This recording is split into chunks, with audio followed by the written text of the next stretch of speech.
Alright, we're going to talk about some bedtime stories. One of the most important times to read to your children is at bedtime because it creates that tradition and ritual, and kids look forward to staying up and reading, and that is what we want them to do.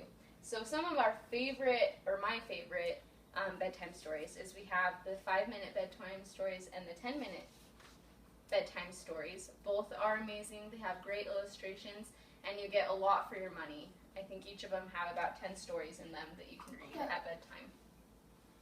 We have Llamas in Pajamas, which is a phonics book, but it's really fun about llamas having a sleepover party and what happens.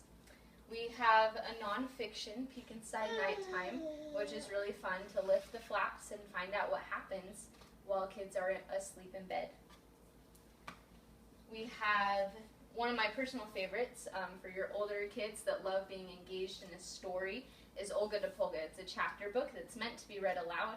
It's written by Michael Bond, who's the same author as Paddington Bear, a really popular book. And it has really fun illustrations, and it's written in the perspective of this guinea pig that wants to experience the world at its fullest. We have B is for Bedtime. This is one of my favorites, and it's an alphabet book, and the pages are really sturdy and thick, and it's just a beautiful story about going to bed and how it's so fun to get into bed and cuddle up warm.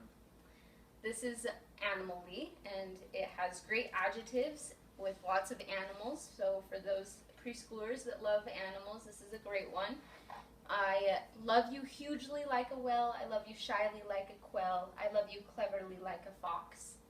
Very fun book for kids. And those are just a few of our favorites. There's also some illustrated books and collections that you can read for bedtime. And I hope you have a good night and that you can remember these tips in the future.